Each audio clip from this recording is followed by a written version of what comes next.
Hello, I'm Tom Forsyth, and these are the highlights of my Caterham 7 racing in the Pacific Northwest in 2021.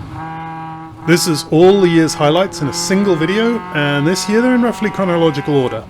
If you want to skip around, I will have chapter markings in the description. I also have videos of the full unedited races on my YouTube channel with more detailed commentary if you want to dig into them, and there are links to those also in the description. So let's get started.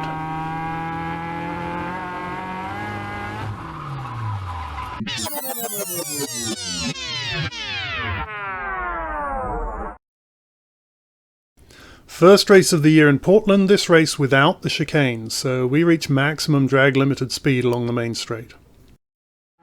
So here's how most Caterham 7 racing happens. Don's in the red car, Dale in the yellow, and all our cars are essentially identical. Same size, power, weight and tyres. So winning and losing is all down to driver skill and aerodynamics. These cars are not streamlined. They have a huge drag coefficient of about 0.7, which is roughly the same as a smooth house brick. This means that following in someone else's draft gives you a big top speed advantage. Here Don is doing about 120 mile an hour, leaving a big hole for Dale to do what we call draft and pop. Use the draft to take a run up, and then pop out to make the pass. And there he goes.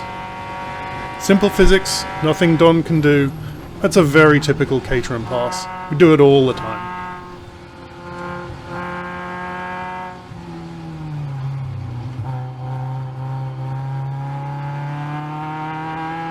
Of course, now Dale is in front, and Don has the draft. So the reverse happens. Get in the draft, patience, and pop. All this time, I'm getting both their drafts. And yes, 2 drafts is better than 1. So even though this lap I was still shaking off the cobwebs, first race of the year, and remembering the details of this track, I've caught them up nicely. Top speed is limited by our drag, but what these cars are about is cornering. We're using normal street tyres, good in rain or shine, and I use them on my road car. But because these cars are so light and well balanced, they still give you well over a G of lateral grip. And it's really friendly grip. Watch my hands working as I walk along the limits of grip. If you exceed the limits, the car will still come back to you. It's a really playful thing. Dale gets a great exit out of turn 7, about 1 mile an hour faster than Don, and that's all it takes. He pops, this back straight is long enough that just that tiny speed difference, less than walking speed, it's enough to make the pass. Hard to pass through turns 10, 11, 12, but the exit of 12 is crucial.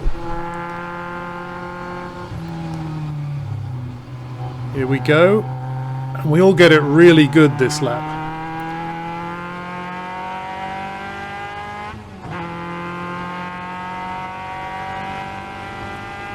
Dale covers the right-hand inside line. Don switches his pass to the outside, but then it looks like Dale fumbled a gear change, lost a tiny bit of speed, that's all it takes. We both stroll past him. The long straight and the double draft gave my car its fastest ever top speed of 130 miles an hour. Fastest it's ever been. And that's typical Caterham racing, sometimes a little slow and cerebral. But you didn't come here to watch a slow game of chess. You came here for wheel-to-wheel action. And of course the exciting mistakes. I said the car was friendly, and it encourages us to go right up to and sometimes beyond the limits of grip. I get a bit enthusiastic with the throttle here, the rear gets loose, I have to use some fast hands to keep the nose in front of the rear. Don't lift, big fast hands, nice catch, and notice I didn't lose much time. On the back straight, about to start the last lap of the race, and I get a good draft on Dale. Dale's a Miata driver, and those guys are fearless. But I'm not quite there yet. And this hole is closing a little faster than I was comfortable with, so I back out. But I recover the ground nicely and time the exit of turn 12 really well. Feed in the power, kiss that left-hand wall, and foot flat, control the hands, let physics do its thing. Start-finish tower waves the last lap board. I wave to let them know I've seen it. Slot into the draft, hold the nerve, there's the pop, and now I'm looking for that braking point. Foot goes directly from full gas to nearly peak brakes right on the limit of friction. I have the inside line and now elbows out and stop Dale passing back. Start looking for an overtake opportunity on Don, but there's a yellow flag because of an incident ahead, so no overtaking allowed. Wave to the marshals to say you saw the flag. They like it when you do that. I can see the chap who's spun. They're in no danger, not in the way, so although you can't overtake, you're still at full race pace. No flag at the next station, so we're back on. Behind me, Dale gets a great turn 7 exit, and here he comes. I try to ease wide to defend, but he squeaks through. He's on the inside line, nose ahead. Job done.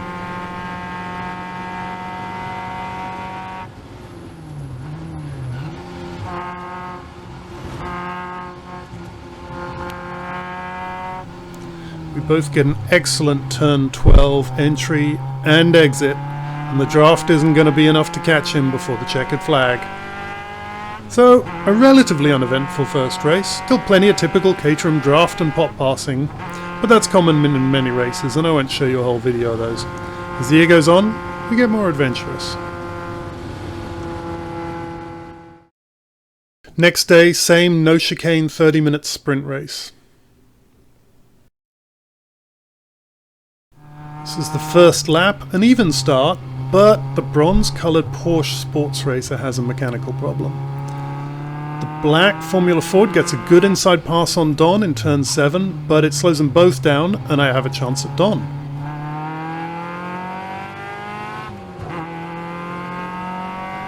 But the Ford's in my way, and I overslow. The Ford has less power, but it is a lot more slippery.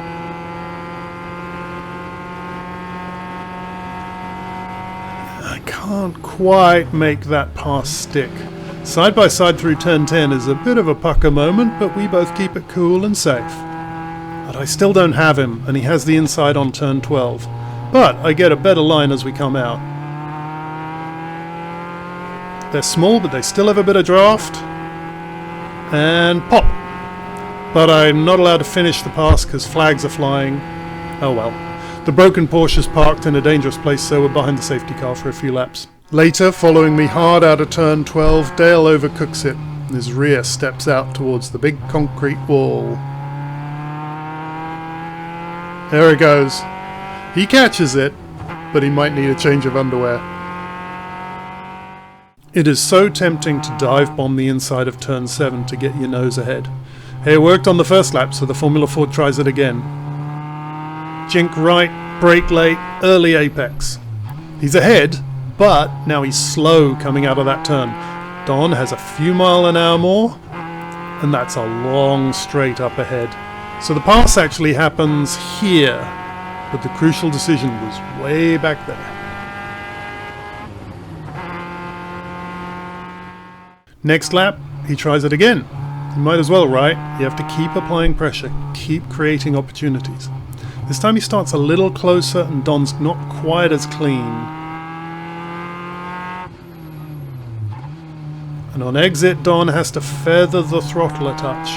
That's totally legit, good pass, but I have the space to keep my foot in, and now I have 1 mph more. Cruise past Don, but when I change to 5th gear, it's just slightly too tall to finish the job.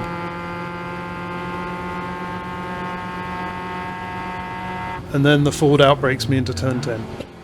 Hey, I got 1 pass. Turn 7 is the slowest turn on the track, and it has a huge straight after, so it pays off to get to throttle as early as possible. Not that early. Sorry for the heart attack, Don. Oh, yeah. Another typical Caterham pass, but this time a double. Dale behind me gets good draft off both of us. Draft and pops on me. So then I try to pop on Don, but Dale's in the way.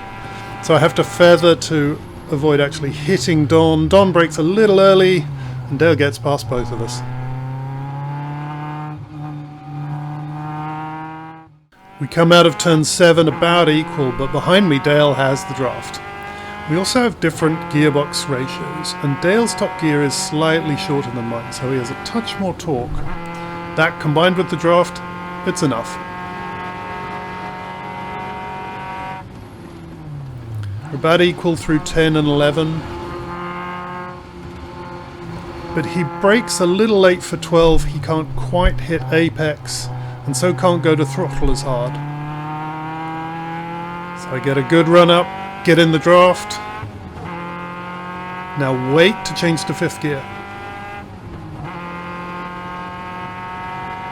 Time the pop.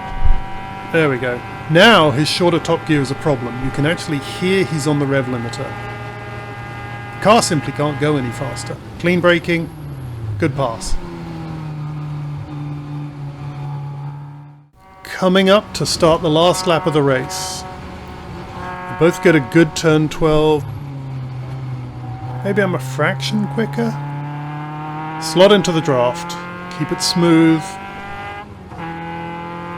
Wait for 5th gear.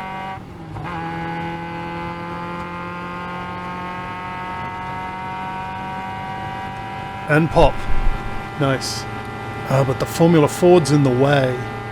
Fortunately it blocks us both, and with the inside line I still get the place on Don.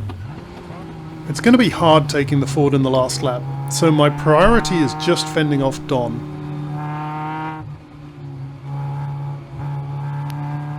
Take a defensive line through turn 6. It's a little slower but harder to pass. A very good turn 7. Don doesn't dive the inside as I expected and doesn't get it quite as clean, so I open up a bit of a gap. But with the draft he can still close it down again. I'm driving my mirrors here. You're only allowed one defensive move per turn, so I'm watching for dummy moves. Don commits right, so I use my one move to cover him. And then out of nowhere, Dale pulls an absolute stunner. Extremely late, brave braking, just about keeps the car on the track. And this is the final turn of the race. But he's not quite perfect, gets a slightly early apex. I absolutely nail my line, and here comes the draft train. Smooth, smooth, smooth, every mile an hour counts. Pop, leave it in 4th gear. Over the line! Wow, all 3 of us were leading at some point on that last lap.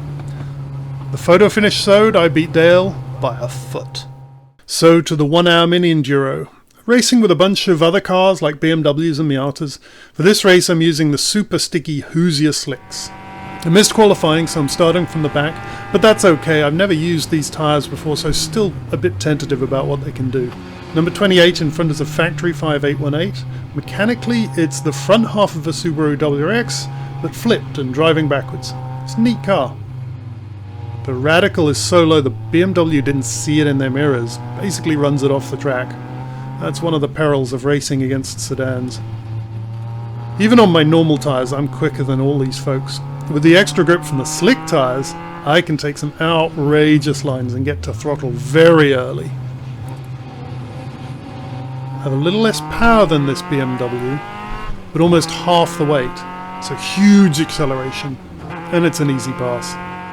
There's a blue stock car behind me. They're very fast on the straight, might as well let them by. Give them a wave. But then they chicken out of going side by side with the black BMW. They slam on the brakes, so I have to do the same, and now my right front tyre has a flat spot. Thanks for that.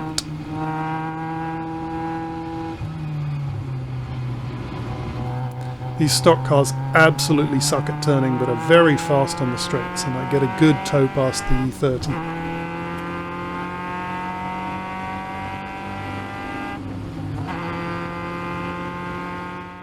BMW clearly stands for Big Mother Hubbard Wing. Very impressive. The 350Z's one is pretty big too. I'm getting used to the extra braking from these slick tyres, but I can't quite get both of them. I do get to throttle earlier though.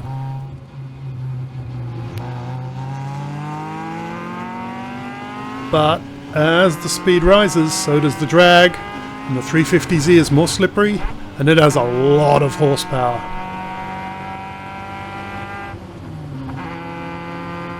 But they also weigh a lot more, and I can brake later and harder, and I can take corners faster. Look for Brian in the BMW up ahead. He runs out of grip and track, and he does a bit of off-roading. Brian and his wife Danielle are racing this car together. They swap drivers at the pit stop. She won't be happy if you get it all dirty, mate.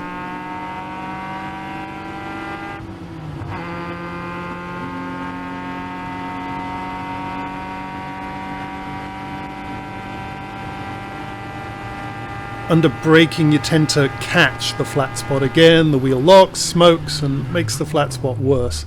Brian's also trying a bit too hard to outbrake me and almost runs out of track again.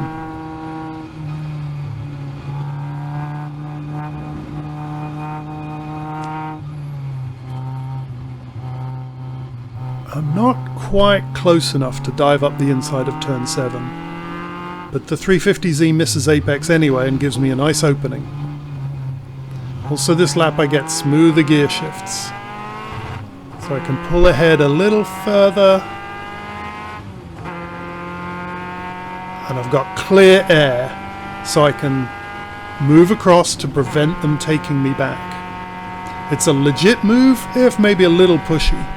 So it does cost them a few tenths on the straight, and maybe they're a little miffed right now, but under braking and through the turns I leave them for dust, so hopefully they understood why I did it.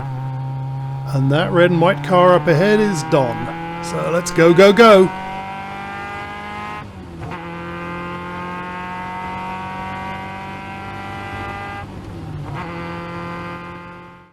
A few laps later and I've closed on Don. He's still using the regular street tyres, so my slicks give me a big grip advantage. But without the chicane, it's only about 2 seconds a lap. Don's been racing far longer than me, and he knows how to get his elbows out. Catching him is one thing, passing him will be another. Again, the difference in gearing is just enough to negate the slingshot from the draft. Not this lap.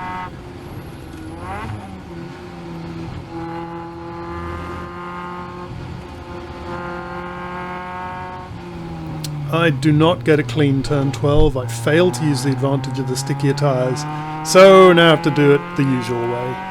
Get in the draft, wait for 5th gear, and pop. But there's some odd sort of side draft effect because Don's close to the wall, and he pulls away again. But he has the outside line and normal tyres, so I can brake later. Once I'm ahead, the extra lateral grip lets me get far enough ahead that he's out of the draft effect by the time we get to the next straight.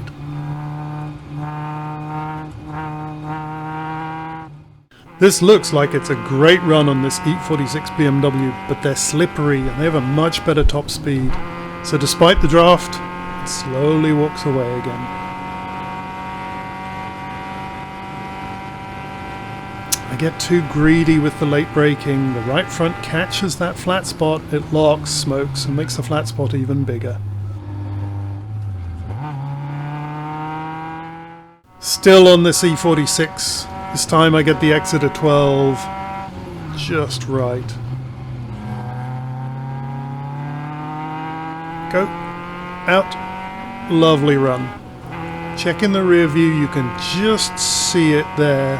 I get about half a car length, but my top speed is so horribly limited by the drag that it comes back. Listen to my engine note, it's completely flat. But then it rises very slightly as I get a touch of draft from the BMW. Not too greedy with the brakes, no smoke this time. Use the grip, close that gap. Sacrifice the exit speed on turn 5, straighten out turn 6, set up for a pass in 7. You can hear thunker, thunker, thunker goes the flat spot. Make the move, keep it smooth, and it's all done. The BMW knew what I was going to do. Good observation, kept it safe. Thank you very much. Good enduro racing. I get a terrible pit stop and drop almost a lap, so now I have to pass everyone again, like this 818. Thunker, thunker, thunker goes the flat spot. They know I'm going to dive up the inside of 7, so they guard it, but they guard it a bit too much. They ruin their exit speed, flip-flop, and straight past. That was actually perfectly safe, but it does look very dramatic, doesn't it?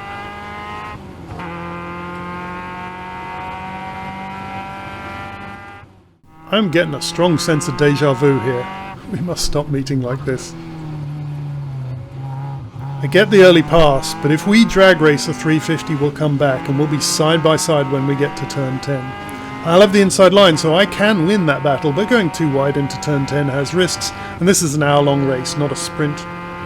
The Nissan decides it's not worth the risk. Feathers throttle lets me by. Thank you, smart racing.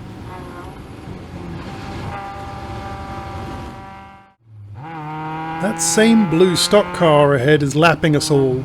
Stock cars have a reputation for lousy handling, and it's well deserved. Here they're impatient, they push too hard for the early pass, and they run out of road. Alright, patience here.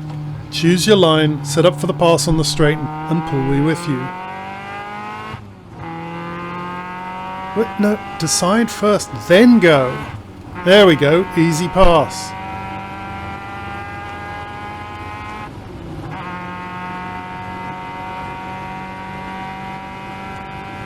I know they don't like turn 10, 11, 12, and this time they do show more patience.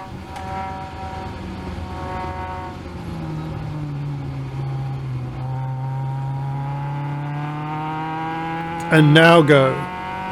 But I guess they were surprised by the black BMW passing the 818. Yeah, it's been a long race. I am racing all these folks for position, but they all have better top speed than me.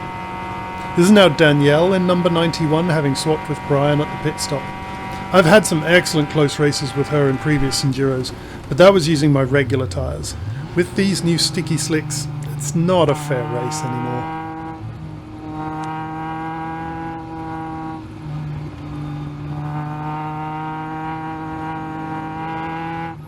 Again, straight in turn 6, set up for 7.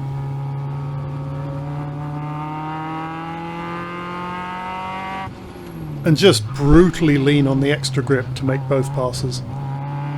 These tyres make everything so easy. That's Don ahead, but before I can catch him, a different stock car catches fire and we finish under the safety car. I never did catch him. That's it for Portland, and so to Pacific Raceways, southeast of Seattle. Back to road tyres for the sprint race. I love these rolling starts, you just need such instinctive driving. 3, 2, 1, go! I get a good jump on the grey Formula Ford. They come back and stick level with me, coming up on the blue Ford, and now we're 3 wide into turn 2, which is a real high tension moment. Blue can't see grey, all they see me is pushing him out wider and wider. He said afterwards right around here was where he saw grey and understood why I'd been doing it. We do get a warm-up lap, which is all I need to get my tyres up to temperature, but some cars take a bit longer. This red Formula Mazda is a much faster car than me, but first lap they're a bit tentative as their tyres get to temperature.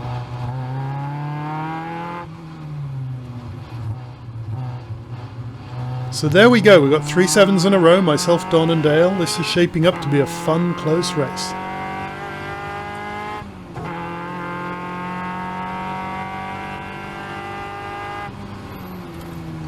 Sadly here I get the heel and toe wrong, I lift the clutch when the revs are mismatched, the rears break free, and the $1 million corner almost claims another victim.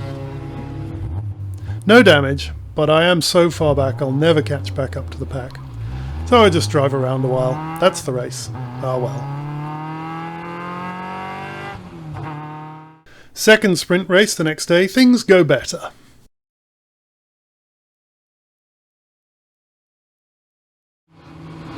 Another fun start, a lot of the same cars of course.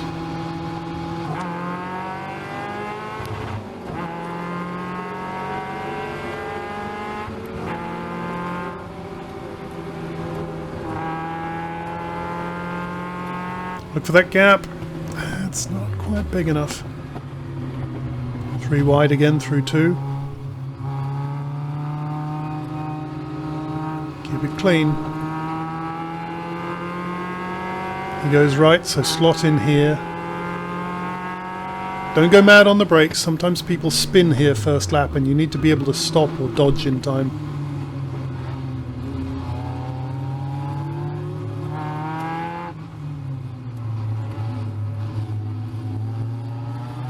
Elbows out, jostle for position.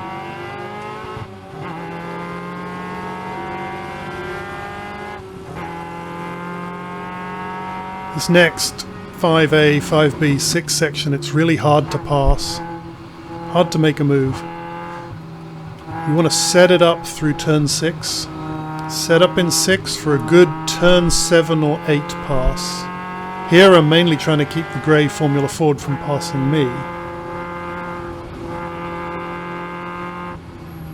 Nice and clean through 8. That's a good first lap. A lot of fun. Starting to space out now.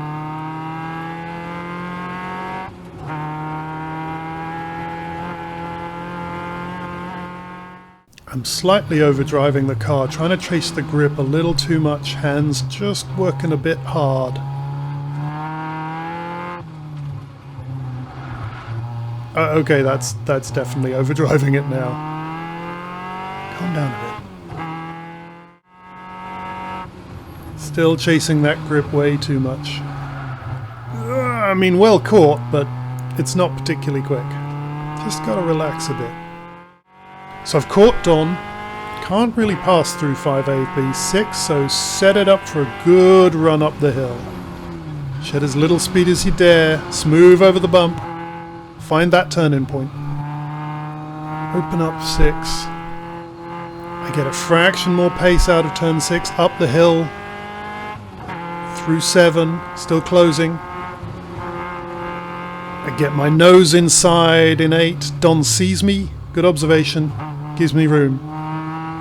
We split. I go wide to straighten turn 9. He tries to take the short route. Watching each other, we're going to close very, very fast. Straightening 9 was the right answer, and I nose ahead. He slots in for the draft. But he moves a fraction too soon, and he can't quite make it stick. Then the Silver Ford drafts me, and outbreaks Dawn into turn 2. Great close racing. This is so much fun. Then Silver does exactly the same move on me as I did to Don last lap. Sneak inside on turn 8. I gotta give him room. He has the inside. We don't split quite as much, and this time I managed to preserve more pace out of 9, and I keep the place. He ducks behind into the draft.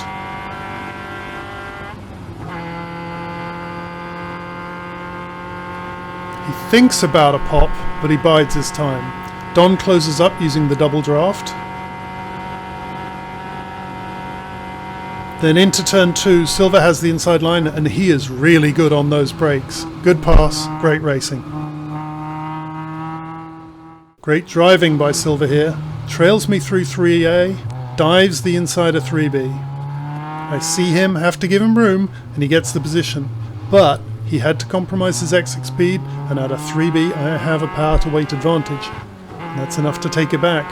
Very easy when getting the pass to shed too much speed and lose that position right back. Behind, Blue gets a good draft and pop on me. But then Silver defends hard. Not sure he could actually see Blue, but it worked. Again, Silver so good on the brakes into turn 2. Last few laps of the race and Silver's just slowly edging away. How am I going to close that gap again? Oh, holy cow.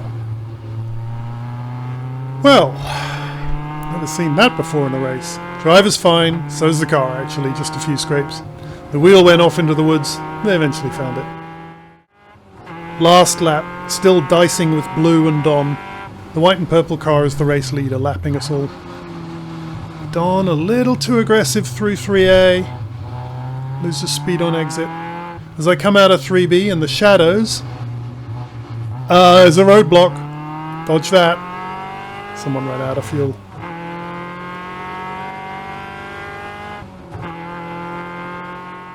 The Mini Enduro, again using the sticky slick Hoosiers. The race schedule slipped and the Enduro's only 30 minutes long, but still with a pit stop. Anyway, new right front tyre and they take a lap or so to scrub in, so I just hung out the back of the pack while it did. But it feels good now, so let's get some passing done. I have the power to weight advantage here. Squeeze through, coming into 3A. Going round the outside, normally not very quick, but I can pull a lot more G's than they can. White's now in my way here and there's not a big enough gap. Patience, patience, optimize exit speed. White moves to block his buddy, and again I have better acceleration. Pinch turn 8 so I can straighten turn 9, get better exit speed. Slot into the draft. And pop. But the top speed of this E30 BMW is basically the same as mine, so we're just side by side all the way along.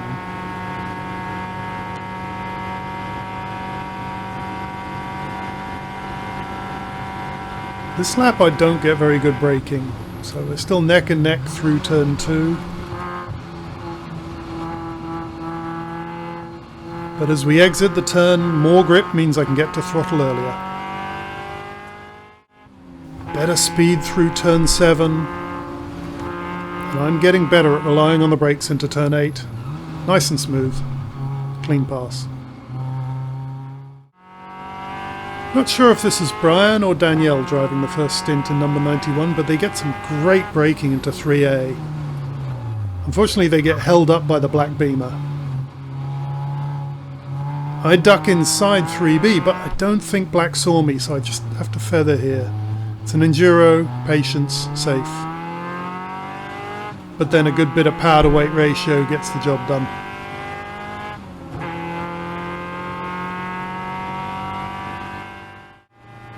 Into turn 2 and a surprising amount of body roll in this purple BMW. I'm trying to straighten the exit so I can get to throttle earlier. There we go.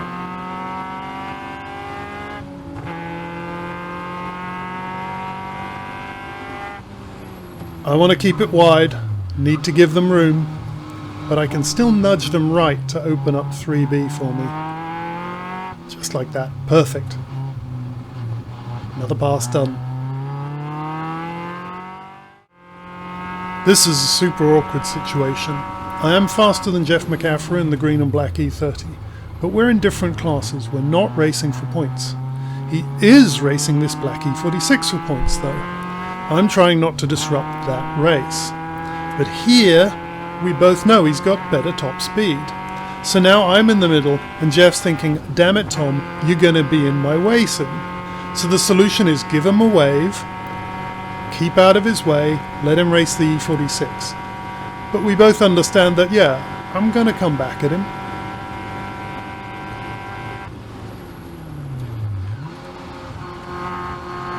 Again, I sacrifice a bit of mid-turn speed so I can get to throttle earlier on exit. And there we go. Coming into 3A, there's no need to close him out of the apex and slow him down. I can just drive around the outside. Then I'm on the inside for 3B. Get a good exit. Use that power to weight.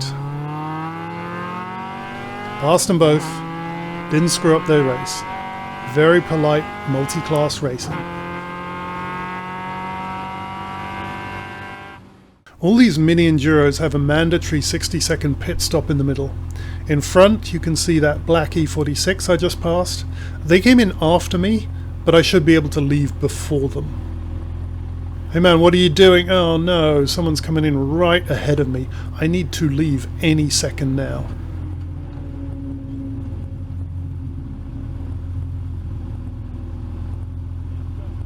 Bruce says go. Dude, oh god damn it. Fat ass Corvettes. And that delay was enough. So now I've lost that place again. 35 mile an hour pit lane limit just feels like agony in a race car. And if you watch on the left, you will see Jeff in the green and black BMW go by. He already did his pit stop last lap. So that's 2 places lost. Oh well, you know, more exciting wheel-to-wheel action with my friends. What a calamity. However will I cope?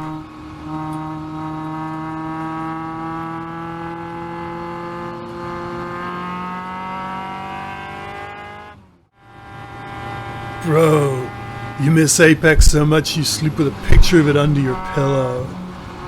You really did. Look, he's miles away. Sorry, I'm practicing my racing driver smack talk. Still needs work. Yeah, I stopped being intimidated by big cars a long time ago. Move over, bud. They do get some good braking into 3A though. But a cheeky dive inside 3B gets the job done. Place regained.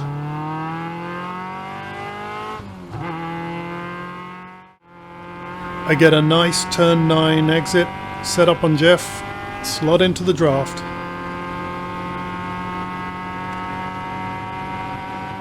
Of course, as soon as I pop, the draft goes away and I stop.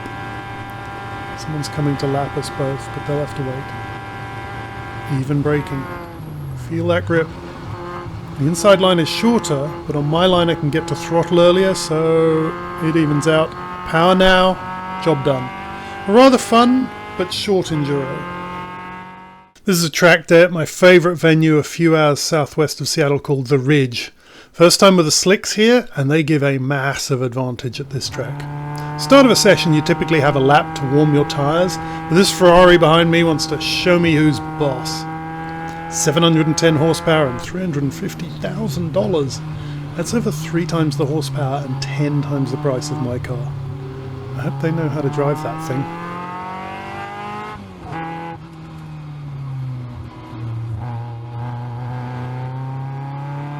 Man, that is a lot of straight line horsepower though. Look at it go.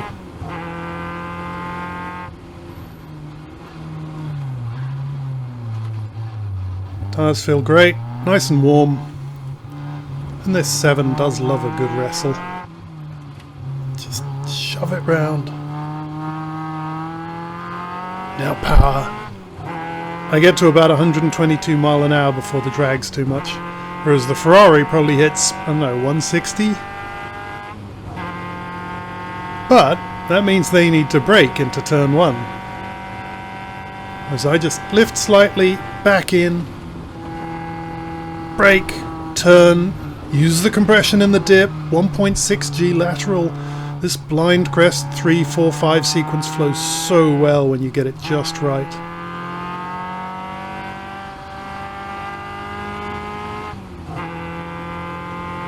Coming to the long turn 6 carousel. Let's see what they can sustain.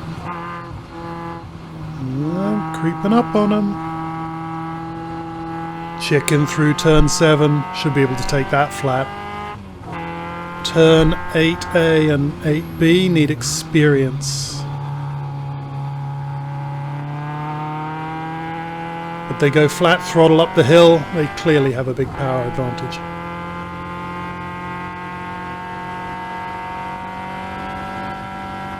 Brake late, brake less. Wrestle it in. Get to throttle. Little squirt. Short dab of the brakes. Use the slope to turn. Get on the power. Brake late, but not too late. The road falls away. And flick one way. Flick back the other. Short little squirt, dab of the brakes, wrestle the pig round the last few corners. Still here, buddy, fill in your mirrors. 10 times the price, but you still have to know how to drive. God, it is bloody quick though. Look at it.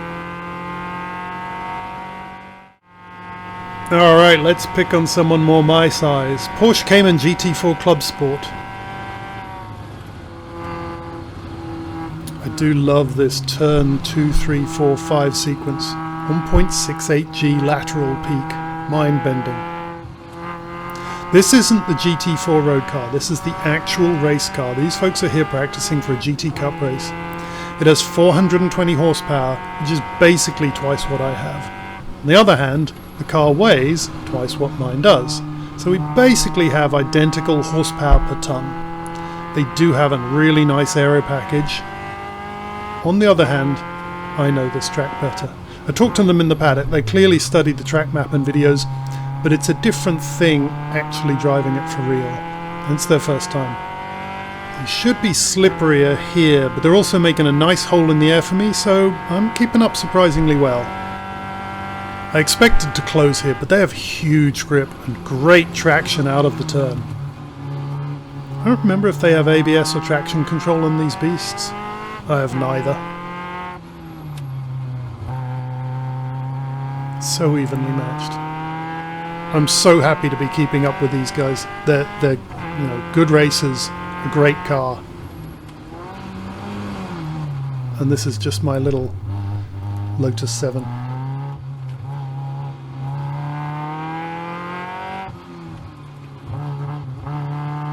So that Cayman is just as quick as the Ferrari with half the horsepower. And their draft helped me get a sub 150 time, which puts me in the officially fast club here at the Ridge. Thank you. Down to Portland again, but this time with the chicane, which is a lot more interesting for the Caterhams. We always start with a qualifying session, and here I am pushing hard. Here in turn 7 I get to the power super early. Watch the hands. Oh, that is just the perfect amount of opposite lock. What a car. So happy with that, I try just a bit too hard.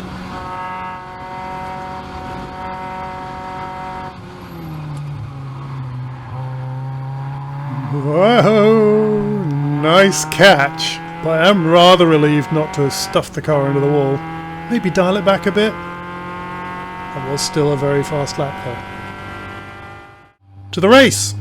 Steve Nepper, the rookie, in the yellow Caterham in front, along with the very quick black and yellow store on the left. 3, 2, 1, go! Steve's slow off the start, but he'll learn. Don in the red and white is my main rival. But he's now in my way. I try and go around the left side. Whoa, but the store brakes way harder than I thought. Nearly hit him. Andy in the White Lotus 211 is still waiting for his tyres to get hot, so he gets in Don's way, which is handy for me. Feeling for that grip. It's always uncertain on the first lap, so you need to be a bit cautious. The two cars in front have more horsepower, so I'm still mainly focused on Don on my right side. He's probably going to dive on the inside and turn 7. Yep, there he goes. It works, but he had to brake hard to actually make the turn, and I get much better exit speed. Hey, he was behind before, he's still behind now. It was totally worth a go. Watching the mirrors, but they're not quite close enough to challenge.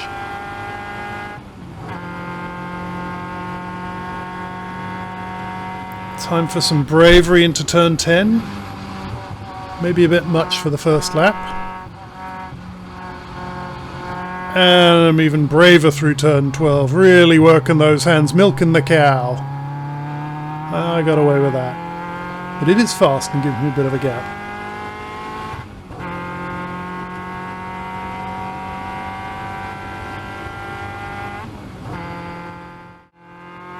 During the race, I gradually walked away from Don, and near the end of the race here, can you spot the streak of oil someone has deposited? Because I didn't.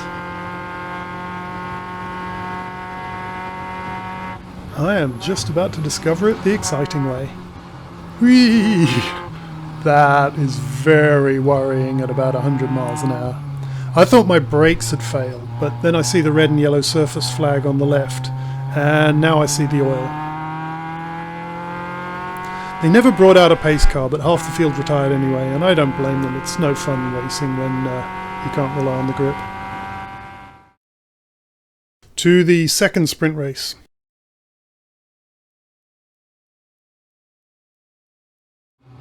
Starting side by side with Dawn, Steve behind, it would be great to keep up with the Formula Fords just in front. A great start.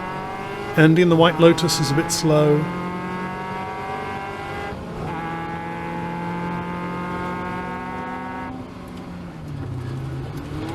The Formula Ford in front gets very out of shape on the curbing there. Well caught. Peter in the yellow Caterham needs to trust his tyres more. Peter and Andy have a lot more horsepower, so once they get in the groove they'll be gone. But till then, I'll give them some hassle.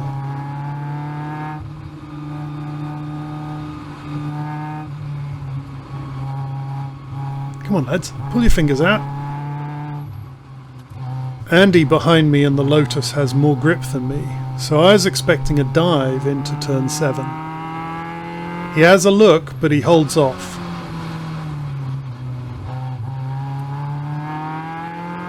Now we're on the straight, his extra grunt will kick in. I hold him off as long as I can, but it's a little academic. And there he goes. Both Peter and Andy very conservative braking into turn 10, and they're kind of in my way.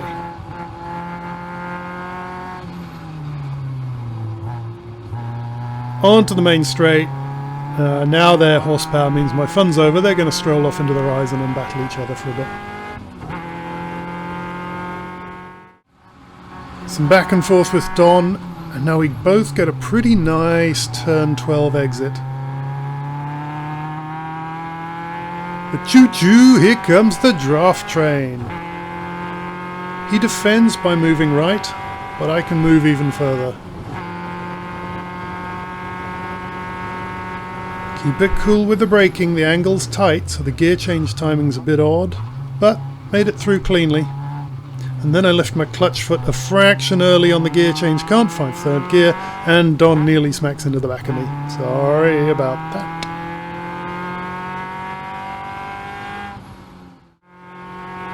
Back and forth a bit more, Don gets a good run up the back straight.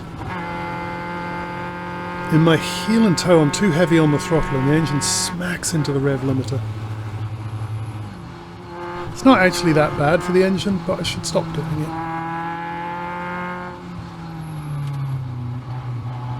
Perfect timing on the turn 12 exit, right on his tail, in the slot, but I'm actually too close here. Ideally I'd change to my overtool 5th gear while still in the draft, but I have to pop while still in 4th. Now I change to 5th, and he has a little more power than me. I've lost the draft, but he doesn't shut the door, and some fairly brave braking, and we're back in. A rather scrappy chicane, poor exit speed, but I am ahead, so stick the elbows out. He's not getting past here.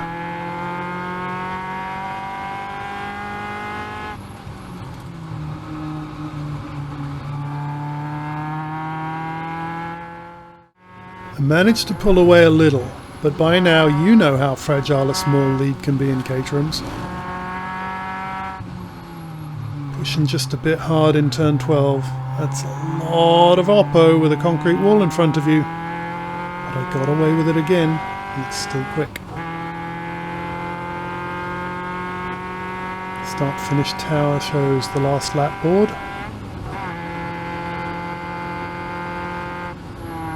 Getting way too excited here. Getting grabby. But I did catch it. But I'm overdriving the car. Working the hands too hard. Ideal speed is when you let the car settle and all 4 tyres have the same pressure, so you get maximum grip. If you work that wheel too hard, the weight sort of bounces around, and it means one tyre is always slightly unloaded, so it doesn't grip as well. Last lap, so of course he's going to try and dive up the inside of turn 7. No reason not to. But I'm ready, and he can't quite pull it off. He is still close enough to try something down the back straight though. Man, I'm having so much fun holding off. What a race this is.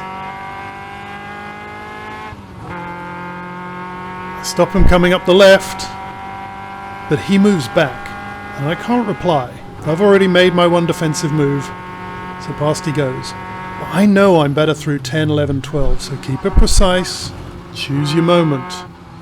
Yeah, that's nice. Dabber brakes, turn in. Timing, timing, timing. There you go. That's lovely. But I don't have much track left. Leave it in 4th gear. Pop! Have you got enough? Oh, what a race!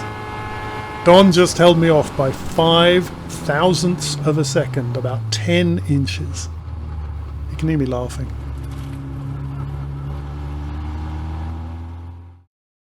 Back to Pacific Raceways in Seattle and the first sprint race. This was a very bizarre race all the way through. I don't know, just a bunch of weird incidents. Starting on the warm-up lap, when someone managed to drive off the track. Watch the rear view for the plume of dust. Not sure how you manage that on the warm-up lap. The actual start itself was straightforward, but first lap I get a nice line on Dale through turn 7 and into turn 8. Good vision by Dale, kept it clean. But turn 9 is really bumpy, and sometimes you just catch one of the bumps oddly and exciting things happen. Eesh. Do not lift, ride the slide, but it's not a fun turn to get sideways in. A lot of concrete walls. Following Don into turn 2, not really going to try anything, I'm a bit far back. But he brakes way earlier than expected. And suddenly it is a passing manoeuvre. The Radical behind me is a super fast car, and it often starts from the back for a bit of extra challenge. Alrighty, I shall do my best to challenge them. Oh, but then they appear to have broken down. That's uncommon, it's normally a very reliable car. But then a few laps later, it's back. No point fighting its massive pace along the straight, but do make sure Don can't slide by in the process. The Radical is braking early, and it should be a good bit faster through here. Yeah, it's clearly still got troubles. But hey, I can still borrow his draft.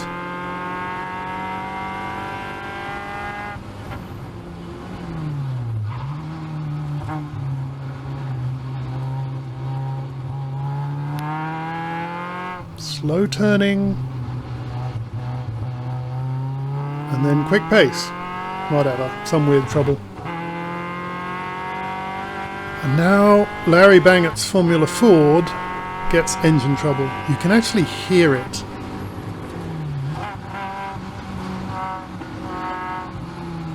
Passing through here is very difficult. He will move over and let me by here. Like there.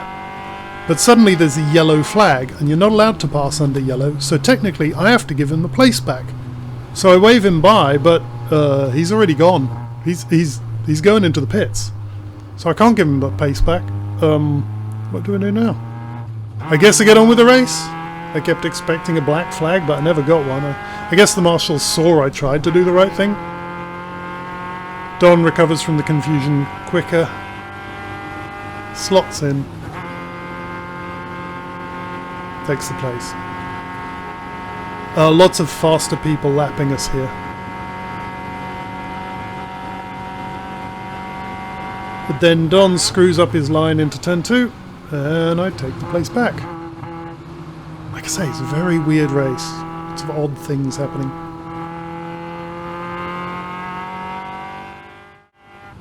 White flag, that means a slow car on the track. It's presumably the tow truck to pick up the Formula Mazda that was off to the right. No, I don't see it.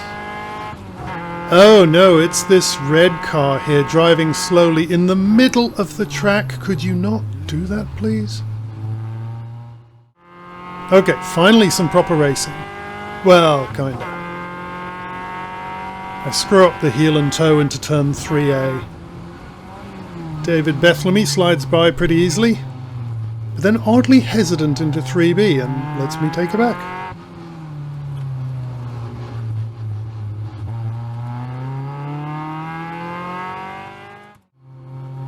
Dave stays nailed to my rear for 3 laps, but he can't quite set it up right to make it past. Finally he gets the timing just right for a run. But Don behind him is getting both our drafts and closes fast. They both pop opposite ways, a 3 wide through turn 1. That's pretty sketchy. We keep it cool. None of us saw the last lap board though, too busy watching each other. Oh, nearly, but he closes the door.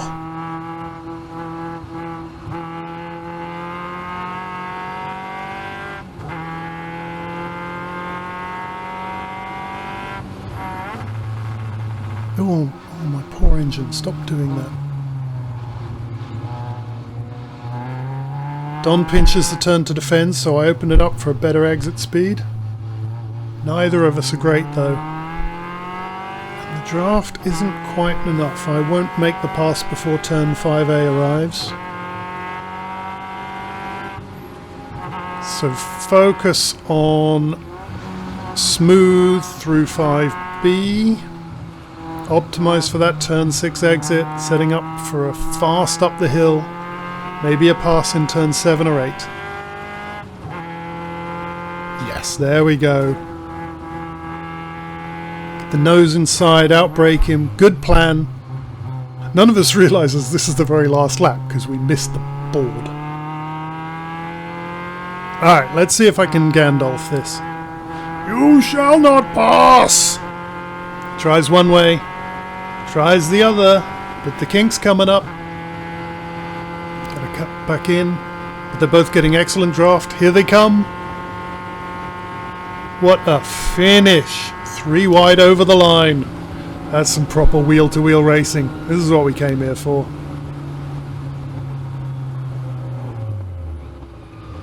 Oh, what a time. What a time. Second sprint race at Pacific, and I have a new toy, a camera pointed at my feet, so you can watch me do heel and toe and then switch to left foot braking. I call that the dance. As a bonus, the second camera effectively gives me stereo sound. The start formation's a bit more spread out than it should be.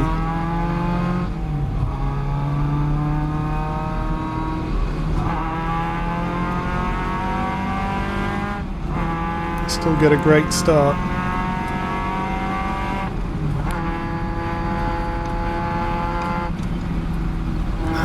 Can't quite sneak up the inside of Don.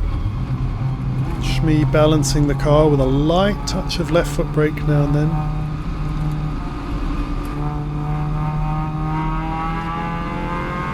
Clutching to change up gear.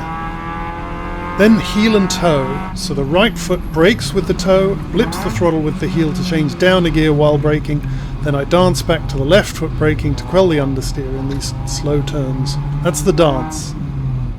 More left foot there. Clutch for the gear change. And again. Into 5A, more heel and toe. Then dance back to the left foot braking. I pretty much left foot brake everywhere there isn't a gear change. And I practice by driving my road cars with left foot braking as well. This is a good run on Don, but I started it a bit late, so I can't quite get overlap. I do manage to push him off apex a little low, which blunts his speed.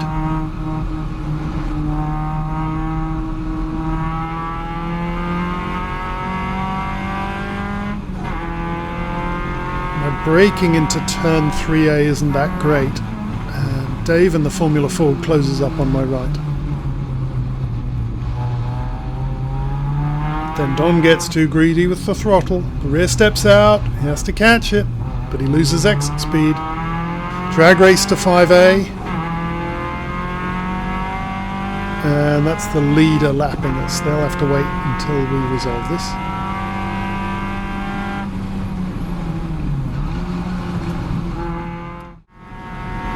A few laps and swaps later, and Dave Bethlemy joins us.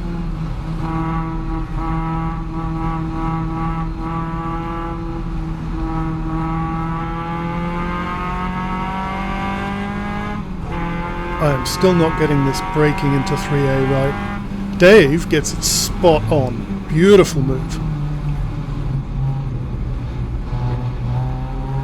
I cut the corner, I get level again, but as a result my exit speed sucks and Dave sneaks behind us. Great driving. I do have better power to weight ratio here.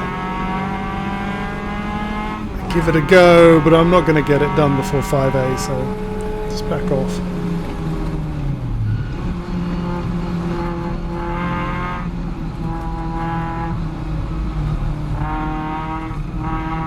The radical behind is coming to lap us.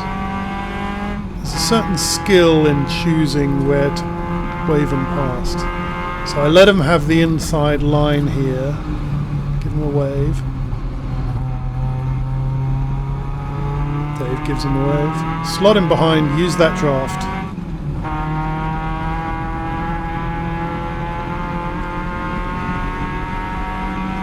Dave does the same, but I got both drafts. Those Formula Fords give quite a lot of draft.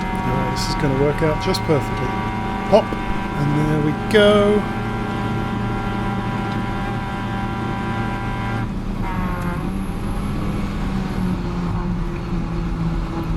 And after all that work, we are back in the same order we started the lap in.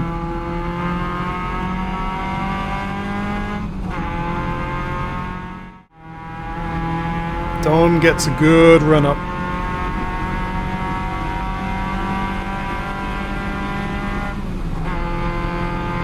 I try to close the door on the left, but he's too quick. And in fact, he's too quick. He got the pass done so early, there's enough room for me to catch his draft back. A little bit of early turn in, late braking. There you go.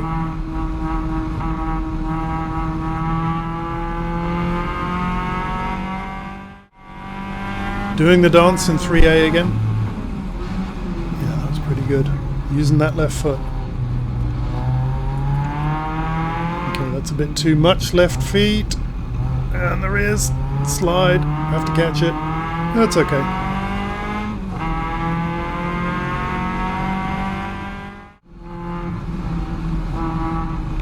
Good turn 2 exit.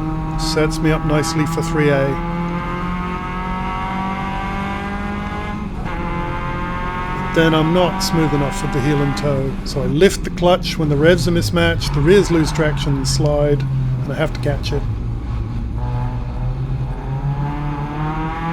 I get a good 3B,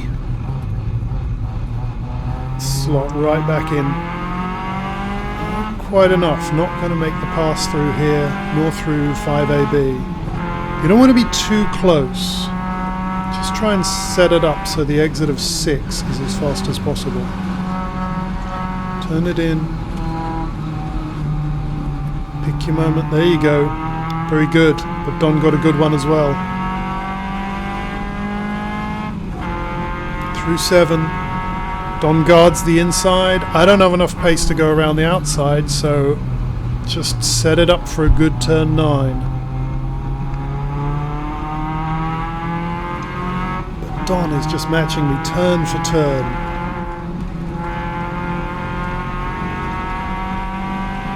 Now the draft kicks in.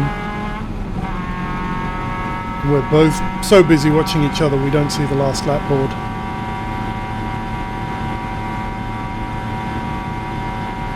You can't go inside, so you do the opposite. You go way outside, open up that turn as much as possible. It's a good choice, it's not enough.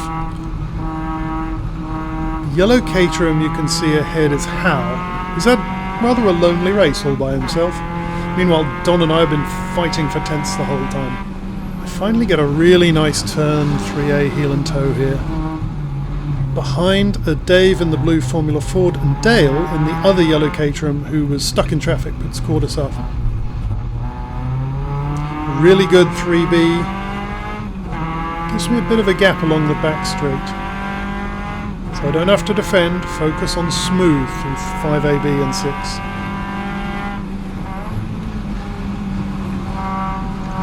Turn in. Flick back. Very good, still got that gap. Don won't be close enough to challenge in turn 8, so again focus on smooth.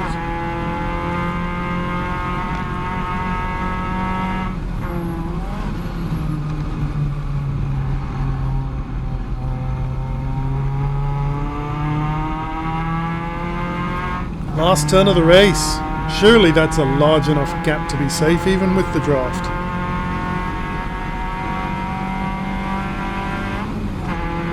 As a matter of fact, it isn't.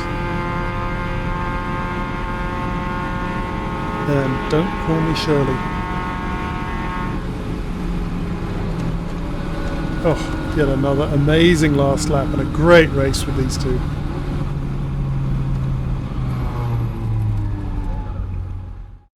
To the Enduro. My sticky slick Hoosier tyres have about 4 hours of race time on them. They're probably close to done. I qualified well, started 4th on the grid and took 2 places on the first lap. Nothing dramatic, just good braking and grip in the tighter turns. But now the BMW I passed is coming back with their superior top speed. No dramatic defence there. This is an hour-long race, no rush. That looks like a big gap, but these slicks still have a fair bit of life left in them, and you can see the significant speed difference mid-turn. We've never used this brand of slick before on a Caterham, so this race is an experiment to see what actually happens. When does the grip go? How does it feel when they go off, and so on. They are going though. My lap times are basically the same as the all-weather ZZS tyres I use for sprints. The big problem is they're inconsistent. They'll randomly slide, so it's a lot of mental effort to catch those. I have a big powder weight advantage here, and area doesn't matter at these low speeds, so job done, reclaimed the place. Next lap we do the same dance again. I decide I'm not going to let them have the left-hand inside lane into turn 2, and so I make them go the other way. Friendly wave just to say I see you, not going to drive you off the track. Some good braking, plan worked, but then I didn't actually get it into gear and it takes ages for me to figure this out. I'll still get the BMW, but I've made life difficult for myself.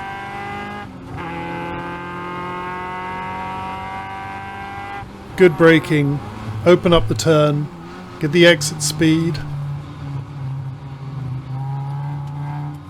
They don't close the door properly. In you go, and the exit of 3B, that's my territory, mate.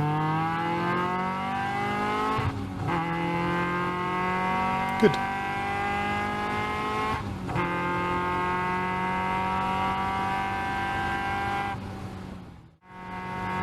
Another lap, and because we've been battling, the white BMW is managing to close up on us. This time I choose the right lane, and I can squeeze them left on entry to a turn 2 and force them early braking.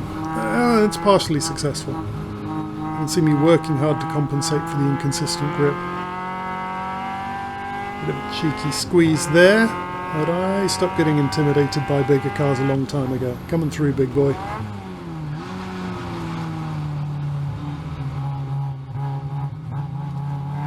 Yeah, it's mine now. Another lap, another defence. Can I keep this up for 40 minutes? Can they? My midway pit stop was rather slow and the black BMW retired for some reason and the white E46 stole my position. Behind you can see the 2 leading E30 BMWs. They have less power but slightly better handling. These 2 are really going at it to keep up with us. Get in the draft, get attacking. I can't quite get the pass done before turn 5A, but I can put them under pressure, and that can force a mistake. So that's disrupted their normal entry line into a tricky turn sequence. As a result, they lose their rhythm, they turn in far too late here, and have to pinch 6. Meanwhile, I get a perfect line through here, and just cruise by. Look how easy that was. That's why you should always apply pressure, even when you don't think you can make the pass. Force that mistake. That was probably my favourite pass of the whole year, because even though the actual pass looked easy, it required a lot of thinking and setup.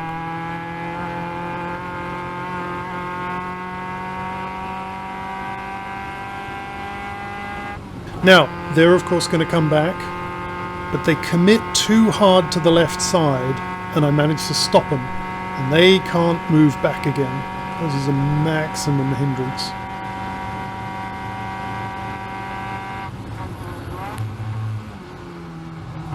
Rather sketchy moment. Exactly as I go full throttle, the rears decide to be inconsistent. Yeah, nicely caught though. The very fast red Corvette behind has been leading the race from the start, well, until the Radical passed it. We both assume they're coming around to lap us. What we don't know is they had a technical problem in the pit stop and dropped several minutes of time. And right now we are all three racing for second place. So you can see the BMW lets them by with no attempt at defence, and indeed the marshals are waving flags at us. I wave to let them know I've seen them, but you can't easily let people by in the 5AB6 sequence. I'll let them by as we go up the hill between 6 and 7, the normal procedure. But I do wish I'd known this was for position. They're faster, but I could have fought like hell and kept them behind until the main straight. Then of course they'd have taken the place. So why does it matter where exactly they pass me? Well, because what nobody knows is the vet is leaking something. I think maybe brake fluid. So why is that important? Well, holy cow. I have no idea why I didn't slam into the wall and disintegrate. I remember staring at the wall going past my nose and thinking, well, I guess I'm buying a new car then. I also remember hoping none of the BMWs hit me on the way. And somehow it came back. Astonishing. But mental reset. The car's intact, the race is still on, and I have some BMWs to catch. This one is probably amazed I'm not in tiny pieces. I know I am. You almost jump out the way. Closing up on Jeff McAfee. We've raced a lot and I expect him to put up a fight. These tyres are absolute junk now. They feel really terrible.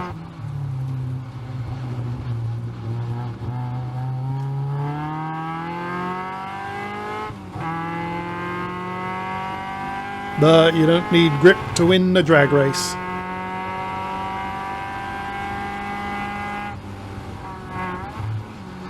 Then just make sure he can't pass back.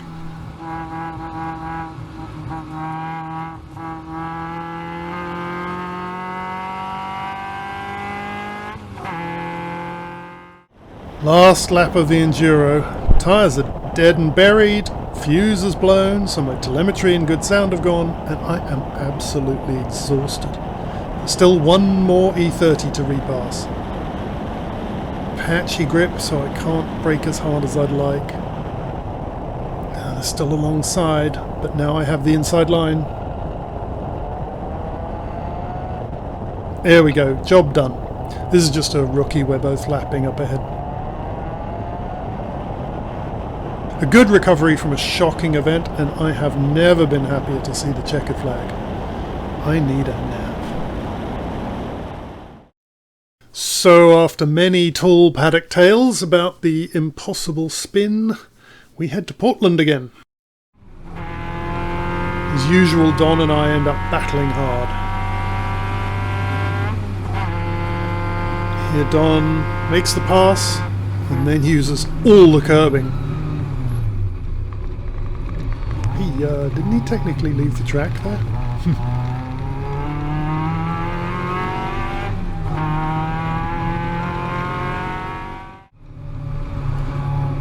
It's no place to actually pass here, but you've got to keep applying pressure. So open up turn 6, get the entry to turn 7 faster. I force him to guard the inside, so he has to pinch the turn, which slows him down. I get good exit speed. It's not quite enough this lap.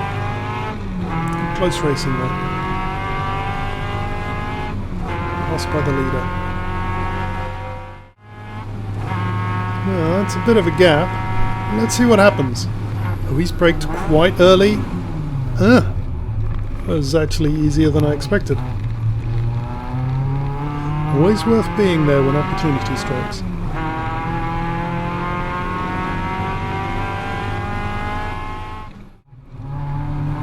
Both get a good turn 7 exit. He has the draft.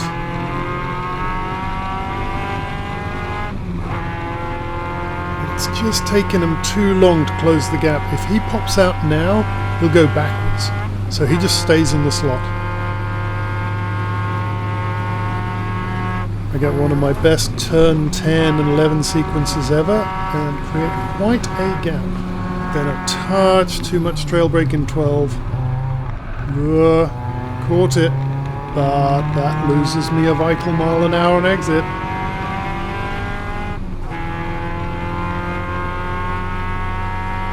So that's a lesson about pushing too hard in 12. Maybe you can shave 1/10 of a second off, or maybe you lose 2 places. After that, for some reason, I just can't quite keep up with Don. It is his home track and he just slowly pulls away. Another lovely turn 10-11, but again, just being too adventurous, leaving the braking too late into 12. Makes dramatic hands, makes for good videos.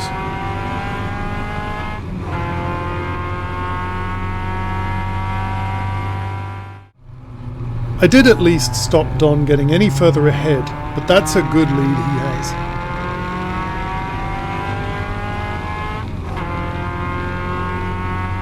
Start-finish tower shows the last lap board, but this race is about to get bizarrely complex. So because Don and I have been lapped by the leader, our last lap is whatever lap we start after the race leader starts their last lap. All clear?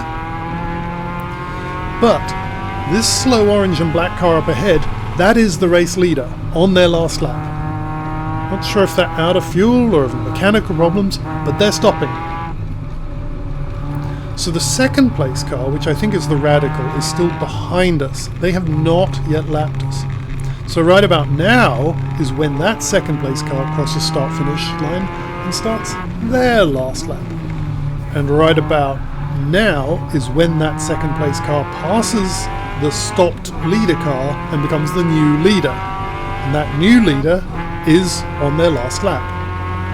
So since we're now less than a lap behind the leader, who's on their last lap, we are now not on our last lap. So our last lap will start when we next cross start-finish. Of course, neither I nor Don know this right now, but we both think this is the last lap, and indeed the last turn of the last lap. But never give up, because you never know when he'll make a mistake.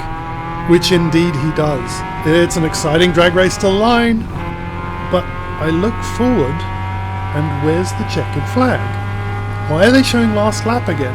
I am very confused, but I guess the race is still on. The thing is, Don was so busy watching me in his mirrors, he didn't actually look ahead, so he didn't notice there was no checkered flag. As far as he's concerned, he saw the last lap board, he did that lap, and that's it, race is over. So he's on a cool-down lap now, and he goes into the pits. He doesn't actually technically complete the last lap or finish the race. Meanwhile, I'm also baffled as to what's going on. He's cooling down, he's now vanished from my mirrors, so I was actually worried he'd crashed or broken down or something. It was only later we worked out all these complexities. There's the checkered flag at last. So the lesson from this race is, don't stop racing until you see it. What a strange and confusing finish. Now to the very final race of the year, the Enduro in Portland. More than got my money's worth out of the previous set of slicks, so now a brand new set of Hoosiers. Slightly harder compound, we'll see how well these wear. Late to grid, so starting right at the back, except for the Radical, who's starting even further back for a bit of extra challenge. The Miatas and E30 Beamers shouldn't be too difficult to get past in the first few laps, so my real target is the E46 Beamers up at the front. No Corvette this race, and at some point the Radical will just cruise past. And go! An absolutely stonking start. 300 horsepower per ton is just killer. Into the chicane, you need to believe in your tyres, believe in physics. Great observation by Jeff in the green here. Didn't dive to apex and cut me off. Very safe, polite driver.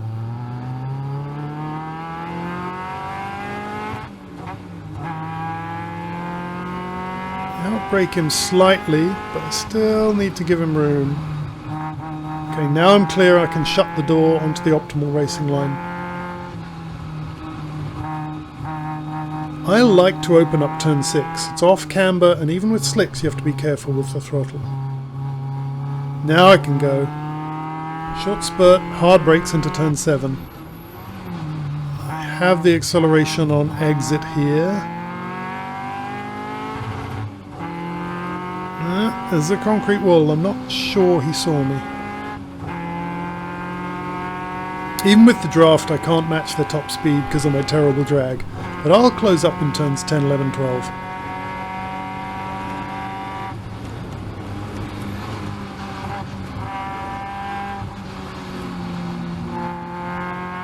Don't go full throttle too early, you'll just run into the back of them. Time it. Perfect. And draft and pop. Keep pushing them left. You need to open up the chicane as much as possible. Ah, damn it. I left the braking a little too late and hard. I locked the wheel, I let the magic smoke out, and then I missed the gear shift.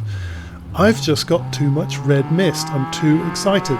It's an Enduro. I've got plenty of time. I should have left it another lap.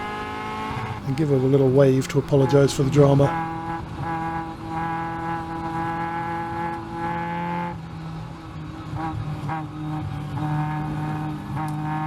Open up turn 6 again, prep for a challenge in 7. No, they guard the inside line, so I switch and drive the full width on entry, optimise for exit speed. Yes, lovely. That all worked great. And I lead the race for about 10 seconds. I mean, we both know how this drag race ends. I have plenty of time.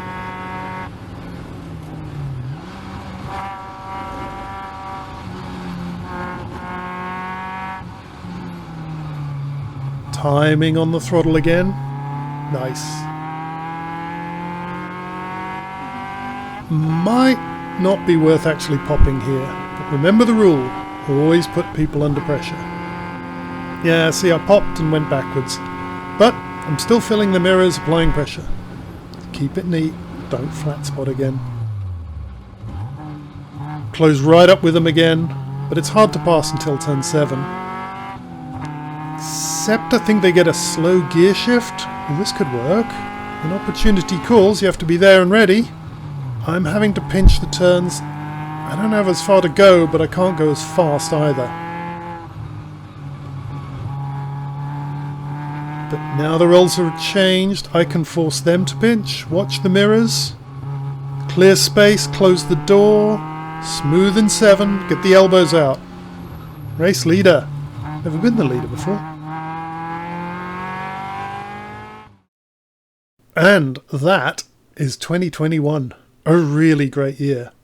Don and Dale and the Formula Ford folks gave me some fantastic, close, wheel-to-wheel, memorable races. It was my first year trying out proper slick race tyres. Oh, that grip is addictive. I want more. Next year, we hope to have double the number of Caterham 7s racing, which will be absolutely amazing. And yes, I have nagged everyone to get cameras so I can make some good video for you folks watching. As always, thanks so much to Beachman Racing for parts, maintenance, support, transport and driver coaching. And thanks to all the nutters who agreed to share a track with me and made it so much fun. See you next year. Maybe fewer dramatic spins next time. Who saw that? Nobody. Nobody saw it. No, I was up at the bleachers for a while, and I went down. They were down by the tree over there. We were by the trees. But shame on you! No spinning in 9, ever! Ever! No spinning in 9. I know what to do. I hit a bump, I swear. Alright, well, you go through that a lot, so... I know. It's a crowd pleaser. Go ahead and do it.